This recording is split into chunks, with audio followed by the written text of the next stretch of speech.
إن الحمد لله نحمده ونستعينه ونستغفره ونعوذ بالله من شرور أنفسنا ومن سيئات أعمالنا من يهده الله فلا مضل له ومن يضلله فلا هادي له وأشهد أن لا إله إلا الله وحده لا شريك له وأشهد أن محمدًا عبده ورسوله صلى الله عليه وسلم أما بعد فإن خير الحديث كتاب الله وخير الهدي هدي محمد صلى الله عليه وسلم وشر الأمور محدثاتها وكل محدثة بدعة وكل بدعة ضلالة وكل ضلالة في النار فأعوذ بالله من الشيطان الرجيم بسم الله الرحمن الرحيم الحمد لله رب العالمين الرحمن الرحيم مالك يوم الدين إياك نعبد وإياك نستعين اهدنا الصراط المستقيم صراط الذين أنعمت عليهم غير المغضوب عليهم ولا الضالين آمين۔ اللہ مالک الملک احکم الحاکمین نے نبیوں رسولوں کے سردار جناب محمد الرسول اللہ صلی اللہ علیہ وسلم کو اپنے بندوں کی ہدایت رہنمائی کے لیے مبعوث فرمایا۔ اللہ تعالیٰ نے آپ کو بہت زیادہ شفیق، ہمدرد، محبت کرنے والا، اپنائیت والا بنایا تھا۔ گویا کہ سارے جہاں کا درد میرے دل میں ہے۔ یہ تو آپ ساری دنیا کے لیے رحمت للعالمین تھے، لیکن خاص طور پر مومنوں کے ساتھ اللہ فرماتے ہیں کہ وہ بہت شفیق اور مہربان تھے۔ چنانچہ اسی شفقت خیر خواہی کی وجہ سے جناب محمد الرسول اللہ صلی اللہ علیہ وسلم نے اپنے امتیوں پر، اپنی امت پر سورہ فاتحہ کو پڑھنا نماز کی ایک ایک رکعت میں فرض قرار دے دیا۔ فرمایا لا صلاۃ لمن لم یقرأ بفاتحۃ الکتاب، اس شخص کی نماز نہیں ہوتی جو سورہ فاتحہ نہیں پڑھتا۔ نماز امام کی ہو، مقتدی کی ہو، اکیلے کی ہو، مسافر مقیم کی ہو، بیمار تندرست کی ہو، نماز فرض نفل ہو، نماز استسقاء جنازہ عید ہو، کوئی نماز سورہ فاتحہ الحمدللہ رب العالمین سورت پڑھے بغیر نہیں ہوتی۔ یہ رسول اللہ صلی اللہ علیہ وسلم نے شفقت فرمائی، ہمدردی فرمائی اپنی امت سے۔ کیوں؟ اس لیے کہ اس میں ہدایت کی بھیک مانگی گئی ہے، ہدایت کا سوال ہے۔ اہدنا الصراط المستقیم، دکھا دے یا اللہ ہمیں سیدھی راہ۔ رسول اللہ صلی اللہ علیہ وسلم نے اپنی امت سے شفقت، محبت، ہمدردی فرمائی کہ جب میری امت مرد اور عورتیں 5 ٹائم نماز کے اندر ایک ایک رکعت میں سورہ فاتحہ پڑھیں گے، اللہ کی حمد، ثنا، تعریف، توصیف، کبریائی، عظمت، بڑائی، بزرگی بیان کرنے کے بعد جب ہدایت کا سوال کریں گے، ہاتھ باندھ کے روتے ہوئے، گریہ ساری کرتے ہوئے، توجہ کرتے ہوئے جب ایک ایک رکعت میں اللہ سے ہدایت کی بھیک مانگیں گے، کبھی تو بے پرواہ خیر ڈال ہی دے گا۔ یہ مقصد ہے سورہ فاتحہ فرض ہونے کا۔ اور اس سے ہدایت کی اہمیت واضح ہوتی ہے کہ ہدایت کی اہمیت کتنی ہے کہ اللہ تعالیٰ نے قرآن مجید کی پہلی سورت میں پہلا سوال یہ سکھایا۔ اس سے پہلے تو اللہ کی تعریف ہے نا، الحمدللہ رب العالمین، ہر قسم کی تعریف اللہ کے لیے جو رب تمام جہانوں کا، الرحمن بہت بڑا مہربان، الرحیم نہایت رحم کرنے والا، مالک یوم الدین مالک ہے بدلے کے دن، قیامت کے دن کا، ایاک نعبد و ایاک نستعین، تیری ہی عبادت کرتے ہیں، تیرے بغیر کسی کی نہیں کرتے، تجھی سے مدد مانگتے ہیں، تیرے بغیر کسی سے نہیں مانگتے۔ تو یہ سارے اپنا خشوع خضوع عبادت، اپنی گریہ زاری، اپنی بے بسی اقرار کر کے اور اس کی حمد ثنا تعریف توصیف کبریائی عظمت کبریائی کو بیان کر کے مانگتا کیا ہے؟ ہدایت مانگتا۔ یہ اس بات کی دلیل ہے کہ سب سے پہلا سوال جو اللہ نے ہمیں سکھایا وہ ہدایت کا، تو اس کی اہمیت ہے۔ دار روٹی دنیا کو پیچھے رکھا، پہلے ہدایت مانگ۔ اس کی وجہ کیونکہ ہدایت دار روٹی دنیا سے بھی بہت زیادہ ضروری۔ دیکھو دار روٹی دنیا کیا ہے؟ کھانا پینا، مکان، رہنا یہ۔ اچھا ایک آدمی کو اگر کھانے پینے کے لیے نہیں ملتا، پورا کھانا نہیں ملتا، کیا ہوگا؟ مر جائے گا۔ اور کیا ہوگا؟ تو جس کو 4 ٹائم ملتا ہے وہ نہیں مرے گا؟ ایک آدمی کو پینے کے لیے پانی پوری طرح میسر نہیں، کیا ہوگا؟ مر جائے گا۔ اور جس کو موسم کے مطابق مشروبات ملتے ہیں وہ نہیں مرے گا؟ مر تو وہ بھی جائے گا۔ جو جھونپڑے کلی میں رہتا ہے اگر اس کا جنازہ اٹھے گا تو کیا کوٹھی والے محل والے کا نہیں اٹھے گا؟ اس کا مطلب یہ ضروری نہیں۔ میں یہ نہیں کہتا کہ محنت نہ کرو، کوشش نہ کرو، میں یہ نہیں کہنا چاہتا۔ میں یہ کہہ رہا ہوں کہ دار روٹی دنیا سے 1000 گنا زیادہ ہدایت کی اہمیت ہے۔ کیوں کہ یہ تو سارا کچھ نہ بھی ہو وہ مسئلہ حل ہو جائے گا۔ اصل مسئلہ تو یہ ہے، زندگی 2 دن کی ہو یا کہ 100 سال گزر جائے گی، گر کندھے پہ کملی ہو کے یا کہ شال گزر جائے گی، گر امیروں کی با اقبال گزر جائے گی تو غریبوں کی بھی بہرحال گزر جائے گی۔ مسئلہ تو یہ ہے کہ جب مریں گے قبر کا سامنا ہوگا، اللہ صاحب کے کھانی کولو میں لوگوں کو نچوڑے گا، پسینے میں شرابور ہوں گے، صاحب کتاب دینا ہے، اور آگے پھر عمال نامے لگیں گے، تولیں گے ترازو، پھر پل سرات، پھر جہنم، اس کے اوپر سے پل، وہ گزر کے آگے جنت، اور پھر زندگی وہ جو ہمیشہ ہمیشہ کے لیے وہاں کیا۔ اصل مسئلہ تو یہ ہے، اس لیے سکھائی یہ دار روٹی سے پہلے کہ ہدایت مانگو، تو اس سے ہدایت کی اہمیت واضح۔ اور دوسری بات کا یہ پتہ چلا کہ ہدایت خود بخود نہیں آ جاتی، دنیا آ جاتی ہے، دنیا آ جاتی ہے بغیر مانگے۔ ہاں دنیا آ جاتی ہے بغیر محنت کے، لیکن ہدایت بغیر مانگے محنت کے نہیں آتی۔ اس لیے یہ بات ثابت ہو گئی، پہلی یہ بات ثابت ہو گئی کہ ہدایت بہت اہم ہے۔ اس کھانے پینے، محلات اور کوٹھی بنگلہ اور سونا چاندی، ہیرے موتی جواہرات، تاج و تخت اور ساج تھاج اور دنیا کی وزارتیں مشاورتیں، للاتی کھیتیاں، پکے ہوئے باغات اور یہ بڑی بڑی لمبی چوڑی مارکیٹیں، گاڑیوں کے بیڑے، سب سے زیادہ اہم چیز ہدایت۔ اور دوسری بات یہ واضح ہو گئی، یہ خود بخود نہیں آتی، یہ مانگنی پڑتی ہے، طلب کرنی پڑتی ہے، رونا گڑ گڑانا پڑتا ہے، اللہ سے سوال کرنا پڑتا ہے۔ یہی تو وجہ ہے کہ 5 ٹائم ایک ایک رکعت میں یہ سوال سکھایا گیا۔ اور تیسری بات یہ واضح ہو گئی کہ ہدایت اللہ کے قبضے میں، تبھی تو اللہ سے مانگ رہے ہیں۔ تیسری بات یہاں سے یہ سمجھ آ رہی ہے کہ ہدایت اللہ تعالیٰ کے قبضے میں، لہذا اللہ سے ہدایت مانگو۔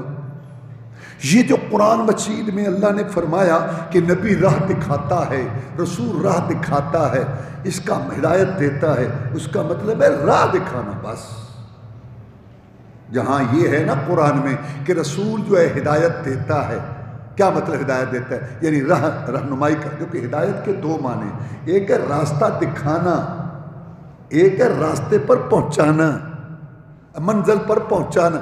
آپ سے کوئی پوچھتا ہے اسٹیشن کا راستہ کدھر ہے، آپ اس کو کہتے ہیں ادھر سے جاؤ، ایسے جاؤ، آگے پھر جاؤ تو آگے اسٹیشن آ جائے گا۔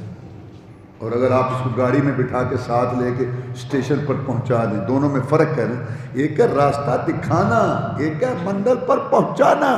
نبی، رسول، عالم، مبلغ، داعی، دعوت دینے والے راستہ دکھاتے ہیں، اور منزل پر پہنچانا اللہ کا کام۔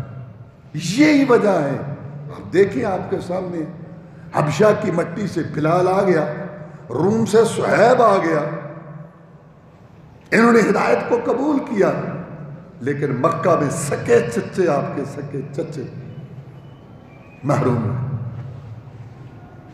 ہر وقت پاس رہتے تھے، دیکھتے تھے، پڑھتے تھے۔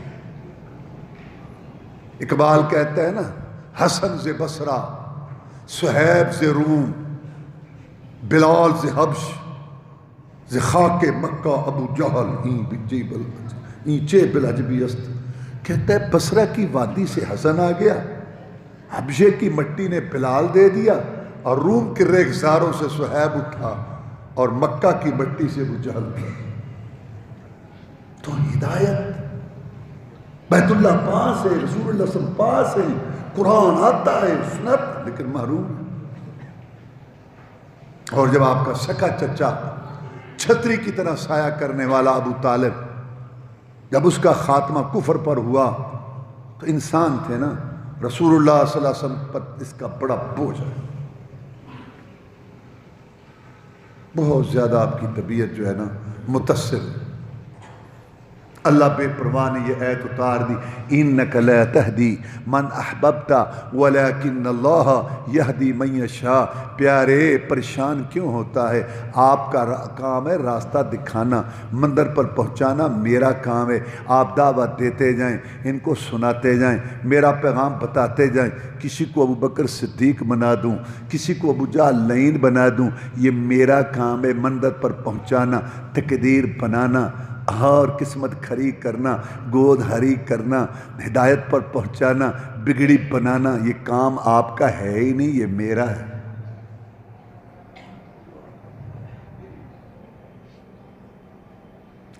اور جب احد کا میدان تھا، 70 صحابہ شہید ہو گئے، 70 زخمی ہو گئے، ہاتھ کٹ گئے، ٹانگیں توڑ دی گئی، پیٹ چاک ہو گئے، مدینہ کے ایک ایک گھر میں 3 شہیدوں کی لائن لگ گئی، محمد کی کمائی میدان میں لٹ گئی آج صلی اللہ علیہ وسلم۔ کتنا صدمے کا وقت ہے۔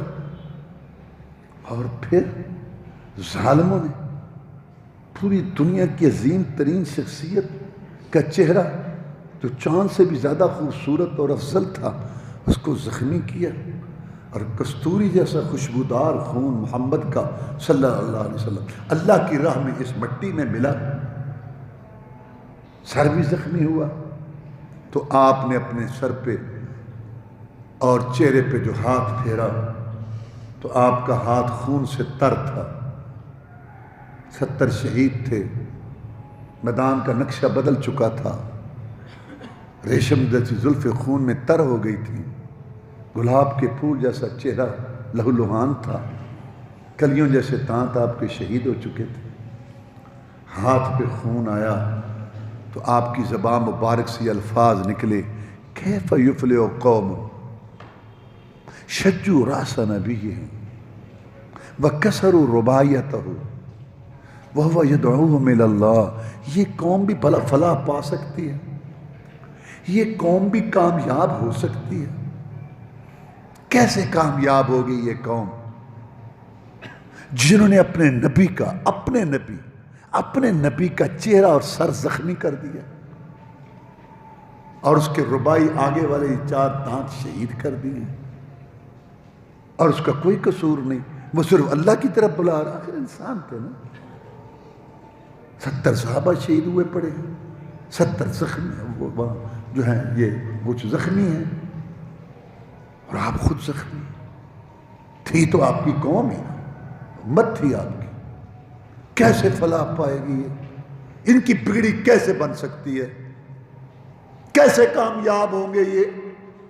نبی کا چہرہ زخمی کر دیا، نبی کا سر زخمی کر دیا، اور اس کے دانت شہید کر دیا۔ اللہ تعالیٰ بے پرواہ نے آیت اتار دی، لیس لک من الامر شیء ویتوب علیہم او یعذبہم فانہم ظالمون۔ نبی محمد الرسول اللہ صلی اللہ علیہ وسلم، آپ کا یہ کام نہیں، آپ ان کی رہنمائی کریں، آپ جو کام کر رہے ہیں میں دیکھ رہا ہوں، آپ جہاد کر رہے ہیں، آپ زخمی ہو رہے ہیں، آپ اپنی کمائی رات دن کی وہ پیش کر رہے ہیں، یہ صحابہ کی صورت میں سب میں دیکھ رہا ہوں، آپ اپنا یہ کام کر رہے ہیں، بڑے اجر ملیں گے۔ اللہ کہتا ہے فَلَا سَوْفَ يُعْطِيكَ، اللہ تجھے ایسے درجے دے گا محمد تو راضی ہو جائے گا صلی اللہ علیہ وسلم۔ میں سب دیکھ رہا ہوں، لیکن ان کی بگڑی بنے گی نہیں بنے گی، فلاح پائیں گے نہیں پائیں گے، کامیاب ہوں گے نہیں ہوں گے، قسمت کھری ہوگی نہیں ہوگی، گود ہری ہوگی نہیں ہوگی، یہ تیرا کام نہیں ہے، یہ میرا کام ہے۔ یہ بڑے ظالم ہیں یہ محمد صلی اللہ علیہ وسلم، لیکن یہ میری مرضی ہے، ان کی توبہ قبول کروں، ان کو عذاب دوں، ان کو پکڑوں، ان کو چھوڑوں، یہ میرا کام ہے، آپ کا کام ہی نہیں، آپ کا کام نہیں۔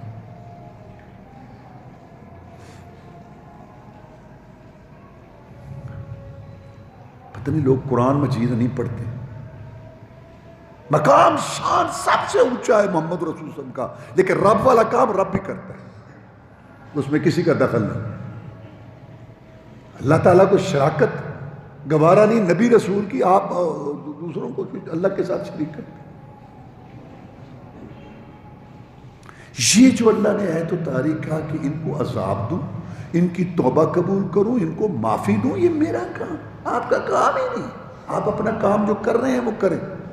چنانچہ اللہ کی شان ہے، جو تینوں لڑنے والے تھے نا، احد میں جنہوں نے نقصان پہنچایا تھا، کافروں کا سب سے بڑا کمانڈر ابو سفیان رضی اللہ تعالیٰ عنہ، اور جو دائیں طرف جس نے ٹیلے پہ چڑھ کے بہت بڑا نقصان پہنچایا تھا خالد الولید رضی اللہ تعالیٰ عنہ، اور جو بائیں طرف ابو جہل کا لڑکا اپنے باپ کا بدلہ لینے آیا تھا بدر سے، اور بڑی بچگری سے لڑا، مسلمانوں کو نقصان پہنچایا، اکرمہ ابو جہل کا لڑکا رضی اللہ تعالیٰ عنہ، تینوں بعد میں صحابی بن گئے، تینوں احد میں تینوں بڑا کمانڈر ابو سفیان تھا، دائیں خالد الولید تھا، اور بائیں اکرمہ ابو جہل کے احد کے میدان میں۔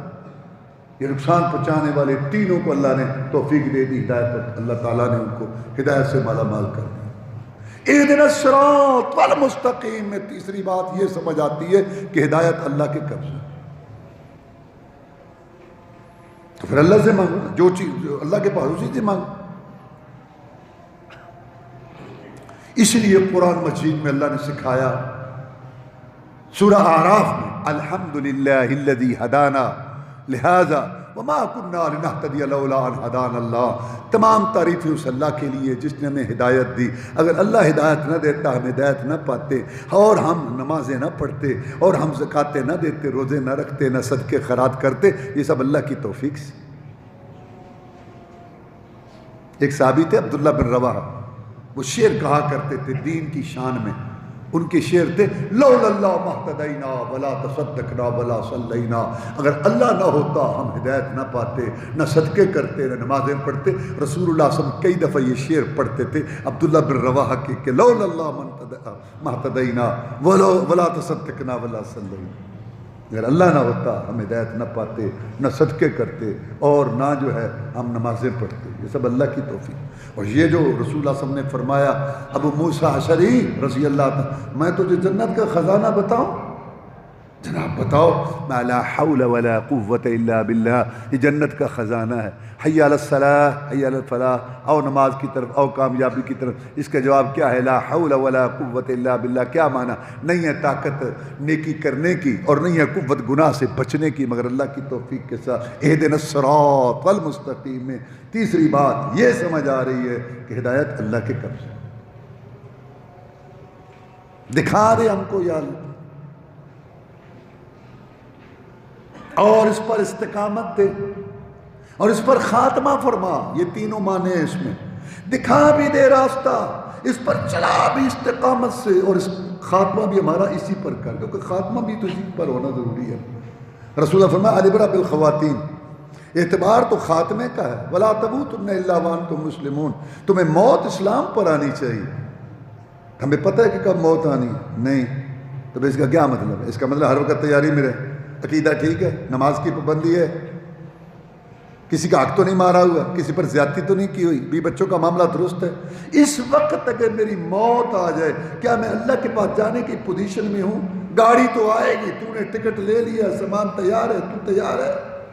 یوسف علیہ السلام کو اللہ نے بہت کچھ دے دیا، دنیا اور آخرت کے سارے جو اللہ تبارک و تعالیٰ نے ان کو مقامات بخشے، لیکن اللہ سے دعا کیا کرتے ہیں؟ توفنی مسلمان، یا اللہ میری ایک گزارش باقی رہ گئی ہے، میرا خاتمہ ایمان پر کر. خاتمہ ایمان. حضرت خبیب رضی اللہ تعالیٰ مشہور صحابی ہیں، مکے والوں نے کہا ہم اس کو ماریں گے، ان کے ہتھے چڑھ گئے کہ اس نے ہمارے بڑے کو مارا تھا بدر میں. اور جب آخری وقت آیا تو نے کہا ہاں خبیب تیرا آخری وقت ہے، بتا کیا چاہتا ہے؟ کہتا 2 رکعت نماز پڑھنا چاہتا ہوں. کہتا پڑھ لیں. 2 رکعت نماز پڑھی. کہنے لگے بڑا ہی سرور آ رہا تھا، بڑا ہی سرور آ رہا تھا. اللہ سے ملاقات تھی دنیا میں آخری. یہ نماز اللہ سے ملاقات ہے. اللہ نے ہر چیز زمین پر فرض کی، لیکن جب نماز کی باری آئی، اللہ تعالیٰ نے ہمارے پیغمبر صلی اللہ علیہ وسلم کو 7 آسمانوں پر بلا کر نمازوں کا تحفہ دیا. اے میرے نبی محمد صلی اللہ علیہ وسلم، تو میرے پاس آیا ہے، میں جو جس کے پاس کو جائز کو تحفہ دیتا ہے، میں تجھے اور تیری امت کو اجازت دیتا ہوں کہ 5 ٹائم میرے ساتھ ملاقات بات چیت کر لیا کرو. یہ ملاقات. رسول اعظم پریشان ہوتے، نماز کا ٹائم ہوتا، بلال جی اذان کہو، نماز پڑھیں، محمد کے دل کو سکون آئے. قرۃ عینی فی الصلاۃ، میں محمد کی آنکھوں کی ٹھنڈک سرور نماز. یا تیرے بڑے مسائل تھے، بڑی تیری پریشانیاں تھیں، کیا بنا تیری پریشانیوں کا؟ کہتا ہے یار بات ہی کوئی نہیں. وہ چودھری صاحب سے ملاقات ہوئی تھی، وزیر صاحب سے، ایم این اے سے، گورنر صاحب سے. انہوں نے کہا فکر نہ کر، مسئلہ حل کوئی نہیں ہوا. بڑا سکون ہے، بڑا سکون. ایک ملاقات کا چودھری کی ایک ملاقات، سردار کی ایک ملاقات تجھے سکون دے جائے. زمین و آسمان کا مالک شہنشاہ جس کے پاس سب کچھ ہے، تو 5 ٹائم اس سے ملاقات کرے، تیرے دل کو سکون نہ آئے؟ غور کر اپنی نماز پر. اس کے سامنے موت کے سوداگر خون کے پیاسے کھڑے ہیں، خون کے پیاسے. اور کہتا ہے آج بڑا سرور آ رہا تھا، بڑا ہی لطف آ رہا تھا. ہم گھر سے آتے ہیں مسجد میں، شور باتیں کی ٹائم ہو گیا، کتنا ٹائم ہو، کب جانا. اوے جو گھڑیاں مسجد میں آئے گزرے ان کو غنیمت سمجھو. بہت سکون آ رہا تھا. دل تو چاہتا تھا کہ نماز کو لمبا کروں، لیکن یہ سوچ کر میں نے نماز مختصر کر دی کہ کہیں تم یہ نہ سمجھو کہ محمد کے ساتھی موت سے ڈرتے ہیں صلی اللہ علیہ وسلم. مرتے وقت بھی ان کو بزدلی کا تانا برداشت نہیں تھا. کافروں کا سب سے بڑا حربہ یہ، مار دیں گے ہم تمہیں، ختم کر دیں گے. اور مسلمان مسکرا کے کہتا ہے یہی تو تمنا ہے کہ اللہ کی راہ میں کٹ جائے. وہ منہ دیکھتے ہیں انہیں ادا کی کریے. بہت لطف آ رہا تھا. اس کے بعد زندہ خبیب کی بوٹیاں کٹی، برچیاں چلیں، چھرے چلے، زندہ خبیب کے جسم سے خون کے فوارے جاری ہوئے، اور اسلامی تاریخ کا غیرت جرأت شجاعت کا باب روشن ہوا. ایک بے وقوف آگے آیا، آیا مزہ تجھے اسلام پر چلنے کا؟ آیا سواد، لطف آیا؟ جہاد بڑا جہاد کرتا تھا، ہوں آیا ہے نا شکنجے چ، جہاد تو کرتا تھا. ویسے اب تو سوچتا ہوگا کہ ہم تجھے چھوڑ دیں اور تیرے محمد رسول اللہ صلی اللہ علیہ وسلم پیغمبر کو ہم پکڑ لیں. ویسے اب تو یہی سوچ رہا ہوگا کہ میری جان چھوٹ. بپھرا وہ شعر بولا تم ہمیں سمجھے ہی نہیں. اللہ کی قسم میں تو یہ بھی برداشت نہیں کرتا کہ تم مجھے چھوڑ دو، اور اس کے بدلے میں 300 میل دور جو میرے پیغمبر صلی اللہ علیہ وسلم مدینہ طیبہ میں ساتھیوں کی مجلس میں بیٹھے ہیں، ان کے پاؤں میں کانٹا بھی چبھے. تم نے جو کرنا ہے کرو. کھڑا ہے محمد کا غلام، کھڑا ہے جرأت شجاعت غیرت کا نشان ہے، جہاد کا لمبردار کھڑا ہے اور کھڑا رہے گا. کرو جو تم نے کرنا ہے. جو رات قبر میں آنی ہے وہ باہر نہیں، جو باہر آنی ہے وہ قبر میں نہیں۔ 4 ماہ کا تھا انسان، ماں کے پیٹ میں 4 ماہ۔ اللہ نے کہا تھا لکھ فرشتے کو، 4 ماہ کا ہو گیا، لکھ۔ کیا لکھوں؟ یا اللہ 4 باتیں لکھ، رزق لکھ، اس کا وقت لکھ، اس کی سعادت مندی لکھ، بدبختی لکھ۔ جب 4 ماہ کے تھے، پیٹ میں فیصلہ ہو گیا رزق کا بھی اور عمر کا بھی، تو پھر ڈرنے کا مطلب کیا ہے کہ دین پر انسان چلے۔ لوگ تو میں کہتا ہوں تکلیف، صحابہ کے دور میں تو جسمانی تکلیفیں تھیں نا، انہوں نے یہ برداشت، اور ہاں صرف تن کی خیر ہے، مسیتڑ کوئی گل ہے نا، داڑھی سیڑھی پیسے یہ کپڑا ہوتا ہے پہاڑی آیا ہونا، تانا تشرین، گھر میں کیا جانا، پردہ کراتے ہیں، وہاں کیا جانا، نماز نماز نماز کے لیے اٹھاتے ہیں صبح، صرف یہی باتیں، یہی ہے اور کیا ہے۔ اب قربان کر دو اللہ کی قسم، ایک اللہ کے لیے، جو آتا ہے آئے، جو جاتا ہے جائے، ایک اللہ کے لیے، اللہ کے لیے محبت، اللہ کے لیے دشمنی، اللہ کے لیے چھوڑنا، اللہ کے لیے توڑنا، اللہ کے لیے دینا، اللہ کے لیے روکنا، یہ پالیسی تو بنا لے تو سوچ بھی نہیں سکتا کہ اللہ تیری گناہگار بندے کی، میں گناہگار بندے کی کتنی عزت کرے گا قیامت کو، تو سوچ بھی نہیں سکتا۔ اللہ کے لیے جس نے پیدا کیا، جو خالق مالک، جس کو جا کے حساب کتاب دینا ہے۔ صرف باتوں اور تان و تشنیع سے تو گھبرا گیا، 6 فٹ کا وجود، اور اپنی دنیا کے لیے کسی کی پرواہ نہیں کرتا، مرنے مرانے پر تل جاتا ہے، اور دین کے لیے بس رفع الیدین کر لی۔ لوگوں نے تو لوگوں نے دیکھا، بس فیصلہ کر لیا کہ اندر یار رفع الیدین نہیں کرنی، کیوں؟ لوگ دیکھتے ہیں، لوگ دیکھتے ہیں، اللہ اللہ اللہ اللہ، اوہ لوگ دیکھتے ہیں، تیری گواہی بن رہی ہے، لوگ دیکھتے ہیں کہ سنت پر عمل کر رہا ہے، لوگ دیکھتے ہیں۔ 4 آدمی بیٹھے تھے، مجلس تھی، لوگ تو فوتگی کے لیے وہاں گھر میں بیٹھے تھے، ویگن میں کہیں مارکیٹ میں، اس نے کوئی بات شروع کی، چپ کر، لوگ کیا کہیں گے، اور یہی کہیں گے، اللہ کا بندہ ہے، اللہ کی بات پیش کر رہا ہے، رسول کو امتی ہے، رسول کی حدیث سنا رہے ہیں، اور کیا کہیں گے، گواہی پڑے گی۔ صرف تانو تری جھوٹی ایٹی کیٹ، عادل عزیزی جی، حضوری خان صاحب، گلی محلہ، ہاں۔ رسول اللہ صلی اللہ علیہ وسلم فرمایا، جو آدمی یہ تلاش کرتا ہے کہ میرا اللہ راضی ہو جائے، مجھے لوگوں کی پرواہ نہیں، میں یہ نہیں کہہ رہا کہ لوگوں سے بد اخلاق بن جاؤ اور گالیاں دو اور ان سے نفرت کرو، چھوٹی چھوٹی بات پہ کفر کے فتوے لگاؤ، میں یہ نہیں کہہ رہا، یہ تو میں نے کئی دفعہ آپ کو سمجھایا ہے، لیکن میں یہ چاہتا ہوں جو صراط مستقیم بیان ہو رہا ہے کہ آپ اللہ کی راہ میں چلتے جائیں، دینی لحاظ سے، معاملہ عقیدے کا ہے، معاملہ عبادات کا ہے، معاملہ درود وظیفے کا ہے، معاملہ لین دین کا ہے، اس پر چلتے جائیں۔ کوئی آتا ہے اس بات پر، ٹھیک ہے، نہیں ناراض ہو جائے ناراض۔ اگر آپ گھر میں پردہ کراتے ہیں اور وہ گھر میں ناراض نہیں آتے، نہ آئے۔ اگر آپ کا دینی ماحول ان کو پسند نہیں تو تمہیں کیوں بے دینی ماحول پسند ہے؟ تو اتنا گیا گزرا ہوا ہے کہ لوگ بے دینی کو چھالتے ہیں تو تو اس پہ لٹو ہو جاتا ہے۔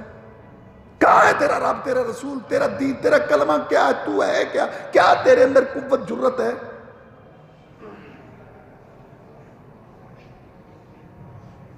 صرف باتوں سے لوگ کیا کہیں، لوگ کیا کہیں، یہ تو ابو طالب والا مذہب ہے کہ لوگ کیا کہیں گے۔ ابو طالب کو سب پتہ چل گیا تھا، لیکن صرف اس لیے کہ لوگ کیا کہیں گے۔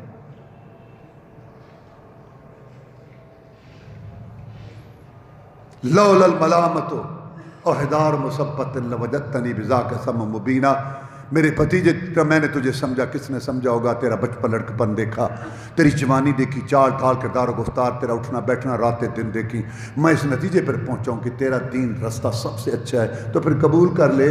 کہ شریکاں دے تانے نہیں سنے جاندے، لے کے بہ گئی برادری، لے کے بہ گئی برادری، گلی محلے۔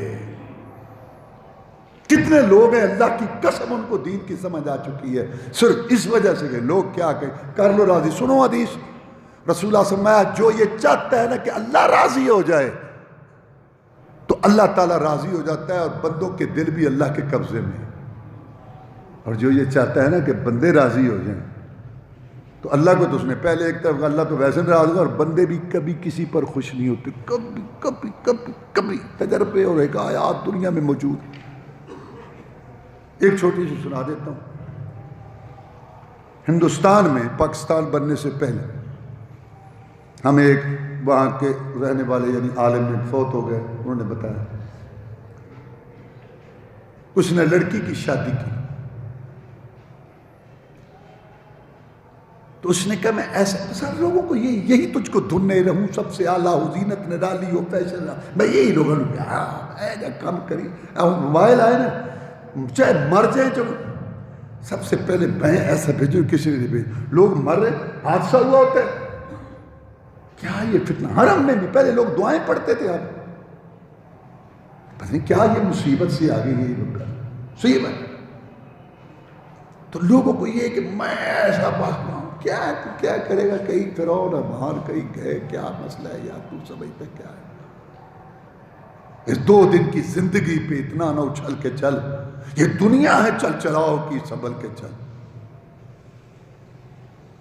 کتنے بڑے بڑوں کو اللہ تعالیٰ نے ان کا غرور خاک میں ملایا، قرآن میں اور تاریخ میں موجود ہے.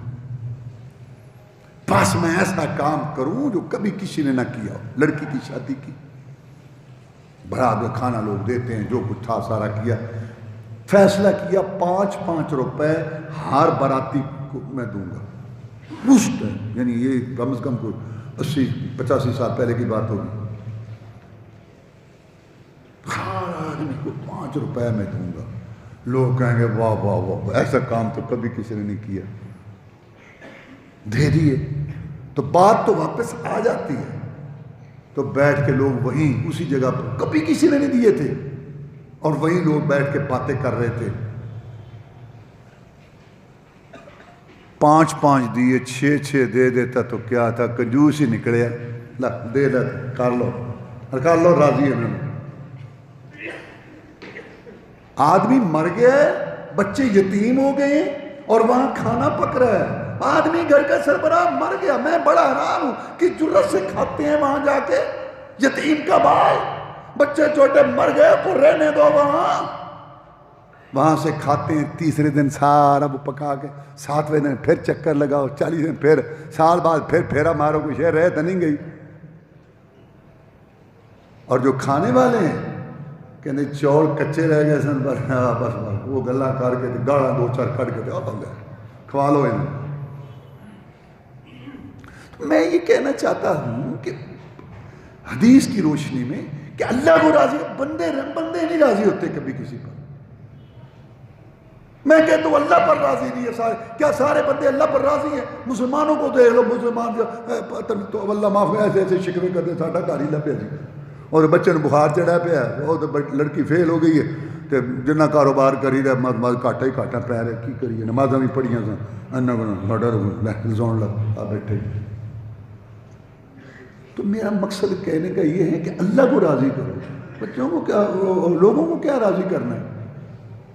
خبیب رضی اللہ تعالیٰ نے کہا اللہ کی قسم میں یہ بھی برداشت نہیں کرتا کہ میرے نبی صلی اللہ علیہ وسلم کے پاؤں میں کانٹا بھی چبھے. تم نے جو کرنا ہے، میں کھڑا ہوں. بعد میں نے سولی چڑھایا اور اس کے بعد تیروں کی بارش کی تو فوت ہونے لگے. تو کہتے ہیں لست بالی حین اقتل مسلما علی ای جنب کان للہ مسلحی. نمازیں پڑھتا تھا، رسول اللہ صلی اللہ علیہ وسلم کی اطاعت کرتا تھا، جہاد کرتا تھا، مجاہدین کا ساتھ دیتا تھا، لیکن اپنے آپ اس قابل نہیں سمجھتا تھا کہ کبھی شہادت کی موت بھی ملے گی. اور ہر وقت یہ پریشانی لگی رہتی تھی، رات کا چین ختم ہوتا، دن کا چین ختم ہوتا، رات کی نیند اڑی رہتی. پتہ نہیں میرا اخیر کیسا ہوگا، پتہ نہیں میرا انجام کیسا ہوگا، پتہ نہیں میرا خاتمہ کیسا ہوگا، پتہ نہیں میرا اخیر کیسا ہوگا. ہر وقت میں اس پہ پریشان رہتا تھا. آج جب کہ میں اسلام پر مر رہا ہوں، ایمان پر میرا خاتمہ ہو رہا ہے، میری پریشانیاں دور ہو گئیں، میرے غم سارے ختم ہو گئے. مجھے یہی فکر تھی کہ میرا اخیر اچھا ہو، میرا انجام اچھا ہو. آج جب کہ میں اسلام پر کٹ رہا ہوں، اب میری لاش آگے گرے، پیچھے گرے، دائیں گرے، بائیں گرے، مجھے کوئی پرواہ نہیں. مجھے یہی فکر رہتی کہتی تھی ہر وقت کہ میرا خاتمہ ایمان پر ہو جائے، وَلَا تَمُوتُنَّ إِلَّا وَأَنْتُم مُسْلِمُونَ۔ تو ہدایت میں مانگنے میں یہ بھی مانا ہے کہ یا اللہ ہدایت پر چلا، ہدایت دکھا، اس پر چلا اور اس پر ہمارا خاتمہ فرما۔ الصراط المستقیم، صراط کہتے ہیں راستے کو، مستقیم سیدھا، بالکل سیدھا۔ یہ بچے اسکول میں پڑھتے ہیں خط مستقیم کھینچتے ہیں۔ المستقیم عربی کا لفظ ہے، کیا معنی ہے اس کا؟ التی لا عوج فی، جس میں کوئی ٹیڑھا پان بال چھال نہ ہو، سیدھی راہ۔ یہ نہیں کہ جاتے جاتے برادری، چل تھوڑی برادری تو بھی خیال ایسے ہو جاؤ، چلتے بیٹے کا مسئلہ، بیٹا بھی تو پیارا ہے نا، ایسے ہو جاؤ، چلتے کاروبار بڑا نفع ہو رہا ہے تھوڑا، یہ ادھر ادھر یوں، یہ صراط مستقیم نہیں ہے۔ صراط مستقیم ہے سیدھی لکیر کھینچ، برادری کی بات جاتی ہے، چائے رسم کٹتی ہے کٹے، رواج کٹتے کٹے، گلی محلے کی بات ختم ہوتی ہے، ہو جائے بیوی کا نخرہ، بیٹے کی ادا، کسی کا قول فتویٰ نظام دستور جاتا ہے جائے تو سیدھی لکیر محمدی کھینچ دے، صراط مستقیم۔ اور قرآن نے بیان کیا کہ کیا ہے صراط مستقیم، قل اننی ہدانی ربی الی صراط مستقیم دینا قیما ملت ابراہیم حنیفا وما کان من المشرکین۔ نبی تو کہہ دے کہ مجھے اللہ نے وہ صراط مستقیم دکھا دیا ہے، یہ دین حنیف ابراہیم والی ملت ہے اور میں مشرک نہیں ہوں۔ قل ان صلاتی و نسکی و محیایا و مماتی للہ رب العالمین، یہ ہے صراط مستقیم۔ نبی کہہ دے کہ میری نمازیں، میرے رکوع سجدے، خشوع خضوع، رونا گڑ گڑانا، نسکی میری قربانیاں، بکرے چھترے نظر نیاز چڑھاوے، و محیایا میری پوری زندگی صبح شام راتیں دن گھڑیاں لمحات، و مماتی اور میری موت، نہ باب ابراہیم علیہ السلام کے لیے، نہ بھائی موسیٰ علیہ السلام کے لیے، نہ کسی زندے کے لیے، نہ مردے کے لیے، میرا سب کچھ للہ، ایک اللہ کے لیے، رب العالمین جو رب تمام جہانوں کا، لا شریک اللہ، جس کا کوئی شریک نہیں، کوئی سانجھی نہیں، کوئی برابری کرنے والا نہیں، کسی کو دے کسی کو محروم رکھے، کسی کو پوری دے کسی کو ادھوری دے، کسی کا چولہا چلا دے کسی کا بجھا دے، کسی کشتی پال لگا دے کسی کی ڈبو دے، سن لے گنہگار کی سن لے، جواب دے دے، چٹا کورا پیغمبر کو دے دے، اپنی مرضی کا مالک اللہ صمد، اللہ بے نیاز بے پرواہ، انبیاء صلحات قیاس شہداء شہداء علماء، حاکم محکوم خادم مخدوم پیر مرید امام مقتدی، قبروں درگاہوں آستانوں والے اور زندے مردے کلندر سائی، سب محتاج کنگلے فقیر مگتے، ایک اللہ دینے والا بے پرواہ، جس کو کسی کی پرواہ نہیں، نہ کسی کی محبت کے آگے مجبور اور نہ کسی کی طاقت کے آگے مجبور۔ یہ ہے صراط مستقیم۔ اللہ کے رسول صلی اللہ علیہ وسلم نے ایک دفعہ سیدھی لکیر کھینچی، دو دائیں کھینچی دو بائیں کھینچی، فرمایا یہ دو دائیں اور دو بائیں شیطانی راستے ہیں، اور یہ جو سیدھی راہ ہے نا، پھر یہ آیت پڑھی وَأَنَّ هَذَا صِرَاطِي مُسْتَقِيمًا فَاتَّبِعُوهُ وَلَا تَتَّبِعُوا السُّبُلَ فَتَفَرَّقَ بِكُمْ عَنْ سَبِيلِهِ ذَلِكُمْ وَصَّاكُمْ بِهِ لَعَلَّكُمْ تَتَّقُونَ۔ یہ میری سیدھی راہ ہے، پختہ راہ، اسی کی پیروی کرو اور راستوں پگڈنڈیوں کو چھوڑ دو، یہی اللہ کا تمہیں حکم ہے اور یہی سیدھی راہ ہے، اسی پر چلتے آؤ۔ عقیدہ جو میں نے بتایا اور نماز جو میں نے سمجھائی، درود جو میں نے بتایا اس پر تسلی رکھو، وظیفہ جو میں نے بتایا اس پہ تسلی رکھو۔ اللہ کی قسم کوئی نیکی کا کام نہیں ہے جو میں محمد نے تم سے چھپایا ہو صلی اللہ علیہ وسلم، کوئی ایسا گناہ نہیں ہے جس سے میں نے تمہیں ڈرایا نہ ہو، بس مجھ پر اعتماد کرنا میری امت۔ مجھے تو کافر بھی صادق اور امین، سچا اور امانت دار کہتے تھے، تم تو میری امت ہو، کلمہ پڑھتے ہو، مجھے نبی مانا ہے، مجھ پہ اعتماد کرو، جو میں نے کیا وہ کرو، جو نہیں کیا نہ کرو، جو میں نے کہا وہ کرو، جو میں نے نہیں کہا وہ نہ کرو۔ اس راستے پر چلتے آؤ، زندگی اور موت کا مسئلہ ہو، کھانے پینے، کاروبار، معیشت، سیاست، معاشرت ہو، شکل صورت، لباس ہو، اٹھنا بیٹھنا، کھانا پینا، اس طریقے پر چلتے آؤ، مرنے کے بعد تمہاری میری حوض کوثر پر ملاقات ہو جائے گی۔ اہدنا الصراط المستقیم، یہ ہے صراط مستقیم۔ اللہ نے قرآن اتارا، اپنا پاک کلام، رسول اللہ صلی اللہ علیہ وسلم کو کہا وَأَنزَلْنَا إِلَيْكَ الذِّكْرَ لِتُبَيِّنَ لِلنَّاسِ مَا نُزِّلَ إِلَيْهِمْ، ہم نے اس قرآن کو نازل کیا تاکہ آپ لوگوں کے لیے کھول کھول کر بیان کریں، لوگوں کے لیے کھول کھول کر بیان کریں۔ پھر رسول اللہ صلی اللہ علیہ وسلم نے اپنے قول سے، فعل سے، عمل سے، تقریر سے، تائید سے آپ نے قرآن کی تفسیر کی۔ اللہ کی قسم، نبی بولتا تھا قرآن کی تفسیر ہو جاتی تھی، آپ عمل کرتے قرآن کی تفسیر ہو جاتی تھی، آپ کسی کام دیکھ کے خاموش ہو جاتے، آپ کی خاموشی چپ بھی قرآن کی تفسیر ہو جاتی۔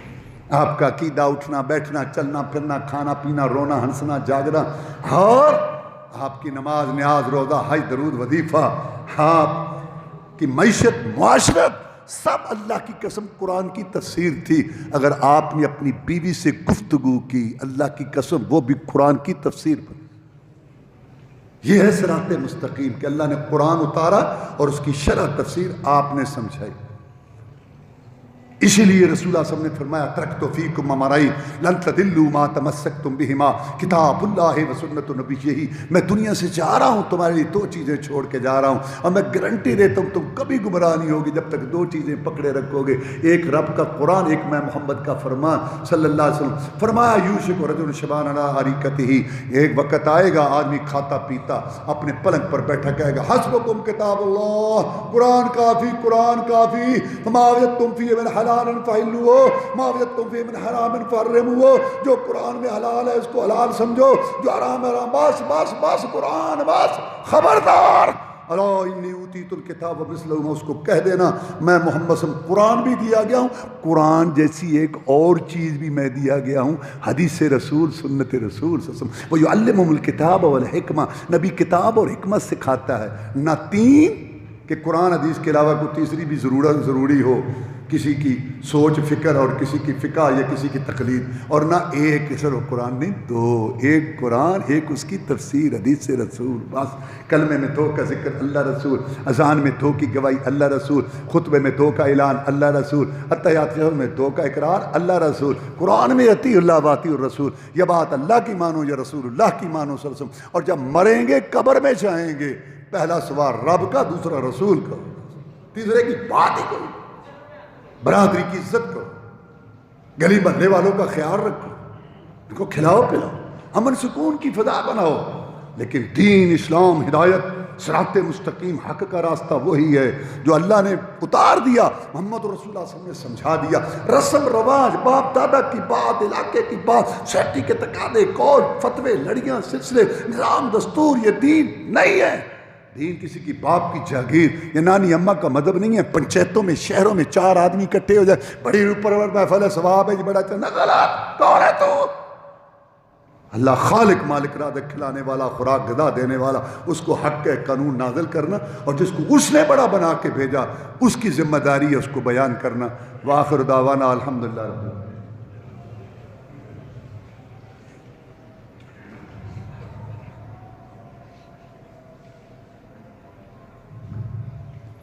ان الحمد لله نحمده ونستعينه ونستغفره ونعوذ بالله من شرور انفسنا ومن سيئات اعمالنا. من يهده الله فلا مضل له ومن يضلل فلا هادي له. واشهد ان لا اله الا الله وحده لا شريك له واشهد ان محمدا عبده ورسوله صلى الله عليه وسلم. اما بعد فان خير الحديث كتاب الله وخير الهدي هدي محمد صلى الله عليه وسلم وشر الأمور محدثاتها وكل محدثة بدعة وكل بدعة ضلالة وكل ضلالة في النار. جیسے قرآن مجید کو ماننا سمجھنا فرض ہے نا، ایسے یہ بھی فرض ہے کہ قرآن کو ایسے سمجھو جیسے قرآن والے محمد رسول اللہ نے سمجھایا. لوگ پڑھتے قرآن ہے، ماں نے مرضی کے کرتی. اب میں آپ کو 2 حدیثیں سناتا ہوں کہ قرآن نہیں سمجھ آ سکتا جب تک رسول اللہ صلی اللہ علیہ وسلم کی حدیث اور سنت کو نہ دیکھا جائے. حاتم طائی مشہور زمانہ آدمی تھا، اس کا بیٹا عدی صحابی ہو گیا. پہلے عیسائی تھا، پھر یہ صحابی بن گیا، مسلمان ہو گیا. روزے کے بارے میں جب اس نے آیت پڑھی کہ اللہ تعالیٰ فرماتے ہیں کلوا واشربوا حتی یتبین لکم الخیط الابیض من الخیط الاسود من الفجر، کہ مسلمانوں کھاؤ پیو جب تک تمہیں سفید دھاگا سیاہ دھاگے سے نظر نہ شروع. اس نے 2 دھاگے رکھ لیے، ایک سفید رنگ کا، سیاہ رنگ کا. جب سحری کھاتے کھاتے اس کو اتنا پتہ چلنا شروع ہو جاتا ہے کہ یہ سیاہ ہے، یہ سفید ہے، کھانا پینا بند کر. رسول اللہ صلی اللہ علیہ وسلم کو پتہ چلا، میں تو نہیں سمجھا، یہ صبح کا پھوٹنا ہے رات کی تاریکی سے. اب یہ سردار تھا، سردار کا بیٹا تھا، صحابی رسول تھا، قرآن کا گواہ تھا، عربی دان تھا، رسول اللہ صلی اللہ علیہ وسلم کا شاگرد تھا. یہ قرآن کی آیت کا معنی نہیں سمجھ سکا جب تک رسول اللہ نے نہیں سمجھایا. دوسری مثال، سیدہ عائشہ صدیقہ رضی اللہ تعالیٰ عنہ کا کتنا مقام ہے. اس کے گھر میں جبریل آتا تھا، اس کو جبریل کے سلام آتے تھے. سنا ایک دن رسول اللہ صلی اللہ علیہ وسلم فرما رہے ہیں عائشہ رضی اللہ تعالیٰ، جس سے اللہ نے پوچھ لیا نا کہ تو نے یہ کیوں کیا، وہ ہلاک ہو گیا. عائشہ صدیقہ رضی اللہ تعالیٰ کہتی ہیں میں نے کہا جناب آپ کہتے ہیں کہ جس سے بھی اللہ نے پوچھ لیا وہ ہلاک ہو گیا، تو قرآن میں تو اللہ کہتا ہے کہ حساب آسان بھی ہوگا۔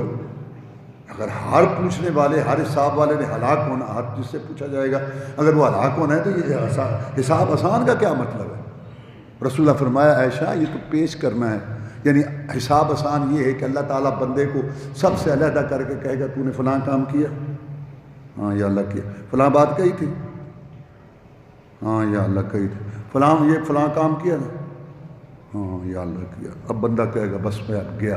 اللہ فرمائے گا میں نے دنیا میں تیری پردہ پوشی کی تھی، جا آج بھی میں تجھے معاف کرتا ہوں، تیری پردہ پوشی کرتا ہوں۔ ایسا یہ آسان حساب ہے، اللہ پیش کرے اور نہ پوچھے کہ کیوں۔ ایسا جس سے اللہ نے یہ پوچھ لیا نا کہ تو نے کیوں، وہ نہیں بچ سکتا۔ اب دیکھو ایسا کو قرآن نہیں سمجھاتا، اس لیے ہم یہ دعوت دیتے ہیں کہ قرآن مجید کو سمجھو حدیث رسول سنت رسول کی روشنی میں، عربی کے زور پر رسم و رواج، امام کا قول، مفتی کا فتویٰ، پیر مرشد کا ارشاد، گلی محلے کی باتیں، باپ دادا کی رسموں کو سامنے ذہن میں رکھ کے تم قرآن کی تفسیریں نہ کرو۔ یہ ہے اصل مصیبت۔ پھر کفاریت کا مطلب ہی ہے اگر سارے لوگ متفق ہو جائیں کہ قرآن کا وہی معنی ہوگا جو رسول اللہ صلی اللہ علیہ وسلم کی بحث کچہری میں طے ہوا تو سارے اختلاف ختم۔ پڑھتے قرآن ہے اور مانے مرضی کی۔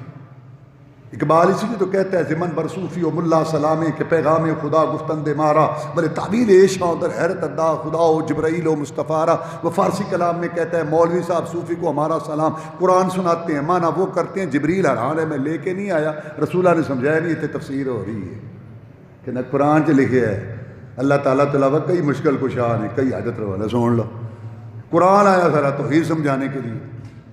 آگے صراط الذین انعمت علیہم، یا اللہ راہ ان لوگوں کی جن پر تو نے انعام کیا، ان کی راہ دکھا، وہ کون ہے؟ وہ اللہ نے بیان کر دیا، فاولئک الذین انعم اللہ علیہم من النبیین والصدیقین۔ اللہ نے فرمایا من یطع اللہ والرسول فاولئک مع الذین انعم اللہ علیہم من النبیین والصدیقین والشہداء والصالحین وحسن اولئک رفیقا ذلک الفضل من اللہ وکفی باللہ علیما۔ جو اللہ رسول کی اطاعت کرتے ہیں یہ ان لوگوں کے ساتھ ہوں گے جن پر اللہ نے انعام کیا۔ وہ چار گروہ ہیں، نبیوں کا، صدیقوں کا، شہید اور نیک لوگوں کا، شہیدوں کا۔ یہ چار گروہ انعام یافتہ، ان کے ساتھ یہ ہوں گے۔ پہلا گروہ نبیوں والا، دوسرا صدیقوں والا جن کا لیڈر سربراہ ابو بکر صدیق ہے، اور تیسرا نیک لوگ، چوتھے شہید۔ یہ چار گروہ جن پر اللہ کا انعام ہے۔ دیکھو آدمی تقوی اختیار کرے، حلال حرام کا خیال کرے، سچ جھوٹ کا خیال کرے، نماز کی پابندی کرے، طہارت کی، نیک بن سکتا ہے۔ آدمی سچ بولتا رہے، سچ بولتا رہے، سچ بولتا رہے، سچی بات، صدیق بن سکتا ہے۔ یہ وہ اور بات ہے کہ بڑا صدیق ابو بکر ہے لیکن یہ بھی صدیقوں میں ہو سکتا ہے۔ آدمی جہاد میں جائے، کوشش کرے اللہ تعالیٰ کی راہ میں، شہادت کی طلب، شہادت مل سکتی۔ میرا کیا مقصد یہ تینوں درجے انسان کوشش کرے حاصل کر سکتا ہے، شہادت کا، نیک ہونے کا اور صدیق بن۔ لیکن چوتھا درجہ نبوت والا انسان کوشش محنت سے حاصل نہیں کر سکتا۔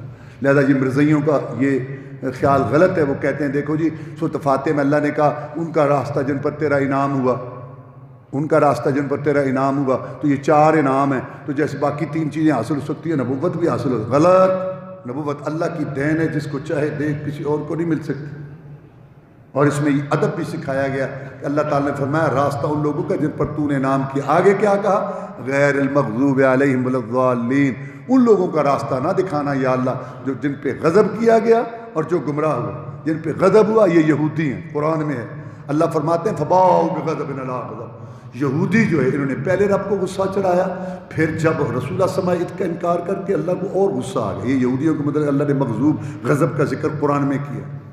پھر اللہ تعالیٰ نے فرمایا قل هل انبئکم بشر مثوبۃ عند اللہ من لعنہ اللہ وغضب علیہ وجعل منهم القردۃ والخنازیر وعبد الطاغوت۔ تو میں بتاؤں بدترین لوگ کون ہیں؟ یہ لوگ ہیں جن پر اللہ کی لعنت ہے، جن پر اللہ کا غضب ہے۔ اللہ نے انہیں بندر بنائے اور ان میں خنزیر بنائے، یعنی کہ یہودی۔ تو قرآن نے بتا دیا کہ مغضوب علیہم کون ہے؟ یہودی، جن پر غضب کیا گیا۔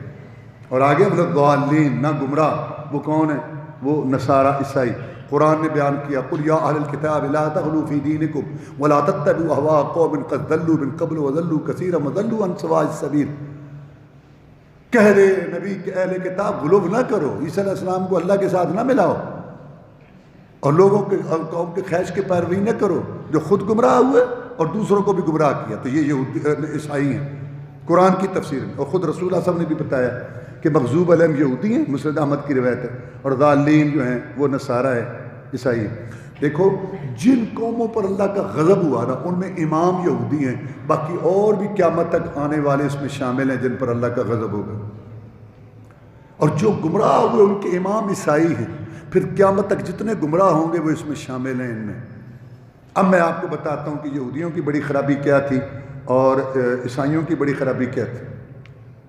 یہودیوں کی بڑی خرابی تھی گنجائشیں نکالنا اپنے لیے، گرمی کے روزے آ گئے، کہا چلو سردی میں رکھ لیں گے، زیادہ رکھ لیں گے۔ چربی ان پر حرام تھی، ہمارے لیے حلال ہے چربی، حلال جانوروں کی چربی ذبح کریں حلال ہے، ان کے لیے حرام تھی، انہوں نے اس کو پگھلا کے کھانا شروع کر دیا۔ ان پر ہفتے کے دن شکار کرنا منع تھا، جیسے ہمارے لیے جمعے کے ٹائم کاروبار حرام منع ہے، جیسے اب لوگ کر رہے ہیں، یہ یہودیوں والا طریقہ ہے۔ تو وہ انہوں نے نا ہفتے کے دن مچھلیاں وہ پنسانی شروع کر دی اور اتوار کی صبح صبح پکڑ لیتے تھے، یعنی اپنے لیے گنجائشیں، کمی، کوئی فتویٰ۔ اور یہ جو نصارہ تھے جن چیزوں کا اللہ تعالیٰ، یعنی ان میں تفریط تھی، کمی، اور نصارہ میں افراط تھا، زیادتی۔ جو اللہ نے حرام نہیں کیا وہ بھی، شادی نہیں کرانی، نانا نہیں ہے، کھانا نہیں کھانا، جنگل میں رہنا، جو چیزیں اللہ نے حرام نہیں کی وہ اپنے آپ پر حرام کر دی۔ ان میں کمی تھی، ان میں زیادتی تھی۔ رسول اللہ فرمایا میری امت یہود و نصارہ کے نقش قدم پر چلے گی، حذو النعل بالنعل، جیسے ایک پاؤں کا جوتا دوسرے پاؤں کے جوتے کے برابر ہوتا ہے، ایسے چلے گی۔ اب دیکھ لو جو علماء سو ہیں، برے علماء جن کا مقصد اپنا دنیا کا معاملہ ہے، دیکھ لو فتوے بیچتے ہیں، گنجائشیں نکالتے ہیں سارے لوگ، انشورنس حلال کی ہوئی ہے، سود حلال کی ہوا ہے، بے پردگی حلال کی ہوئی ہے، وہ کچھ نہیں ہوتا، کچھ نہیں ہوتا، ٹھیک ہے، فتوے دے رہے حلال کر۔ یہ بھی یہودیت کی جھلک ہے، یہودیت کی جھلک ہے۔ میں یہ نہیں کہتا یہ یہودی ہیں، میں یہ نہیں کہہ رہا، میں کہہ رہا ان میں یہودیت کی جھلک ہے، گنجائش، کمی، اپنے لیے کو گنجائشیں نکال۔ اور جو حد سے بڑے ہوئے ہیں کہ اعتکاف بیٹھنا، بولنا نہیں، نہانا نہیں، شادی نہیں کرانی، جنگلوں میں رہنا، گدڑیاں پہننی ہیں، سالن میں پانی ڈال کے روٹی کھانی، الٹا لٹکنا ہے، اور یہ کھانا وہ کھانا، کاٹ کی روٹی، یہ سارا یہ کیا ہے؟ عیسائیت ہے اور کیا ہے؟ رسول اللہ صلی اللہ علیہ وسلم نے ایک آدمی دیکھا دھوپ میں کھڑا ہوا ہے، میں یہ اس کو کیا ہے؟ یہ اس نے نظریں مانی، بخاری شریف میں 4 نظریں مانی ہیں جی۔ اس نے کہا میں روزہ رکھوں گا، میں دھوپ میں رہوں گا، میں کھڑا رہوں گا، میں بات نہیں کروں گا۔ فرمایا اس کو کہو سائے میں آ جائے، بیٹھ جائے، باتیں کرے اور روزہ پورا کرے۔ آپ نے دیکھا ایک آدمی 2 آدمیوں کندھوں پر ہاتھ رکھا ہوا ہے اور بڑی مشکل سے چل رہا ہے۔ اس نے جی نظر مانی میں پیدل حج کروں گا، میں اس کو کہو سواری پر چڑھے اور حج کرے۔ تو یہ جو نا بےہودگی ہیں، اس لیے ہمیں کہا گیا کہ اہدنا الصراط المستقیم، سیدھی راہ دکھا، صراط اللہ، نبیوں والی راہ، غیر المغضوب علیہم، ان کی راہ نا جنہوں نے گنجائشیں نکالی، والضالین، نہ وہ گمراہ جو حد سے بڑھ گئے۔ آمین، یا اللہ قبول فرما۔ یہ قرآن نہیں لیکن یہ دعا ہے سورۃ فاتحہ پڑھنی، جیسے میں نے شروع میں بتایا تھا کہ فرض ہے نماز کی 1-1 رکعت میں، اور آمین رسول اللہ صلی اللہ علیہ وسلم آمین اونچی کہتے تھے، اور پیچھے آپ کے صحابہ کرام بھی آمین اونچی کہتے تھے۔ رسول اللہ فرمایا کہ یہ یہودیوں کو جو تم سے چڑ ہے نا، ان میں ایک تو یہ کہ اللہ نے تمہیں جمعے کا دن دے دیا، اور ایک یہ جو تمہارے پاس السلام علیکم ورحمۃ اللہ کا یہ طریقہ ہے نا، اس پہ چڑھتے ہیں، اور ایک یہ آمین جو تم کہتے ہو اس پر یہ چڑھتے ہیں۔ عطا بن ربیع رباح ایک تابعی ہیں، امام حنیفہ رحمۃ اللہ علیہ کے استاد ہیں، وہ کہتے ہیں میں نے 200 صحابہ کو دیکھا، 200 صحابہ کو حرم کے اندر، جب امام کہتا تھا نا والضالین، تو وہ 200 صحابہ کو میں نے دیکھا آمین کہتے تھے مجھے۔ اللہم اعز الاسلام والمسلمین، اللہم انصر الاسلام والمسلمین، اللہم انصر الجہاد والمجاہدین، اللہم نجی اخواننا من السجون، اللہم اشف مرضانا ومرضى المسلمین، اللہم اکفنا بحلالک عن حرامک واغننا بفضلک عمن سواک، اللہم انصر المسلمین فی کشمیر وفی فلسطین وفی افغانستان وفی کل الدنیا، اللہم استر عوراتنا وامن رواتنا، سبحان ربک رب العزت عما یصفون وسلام علی المرسلین والحمد للہ رب العالمین۔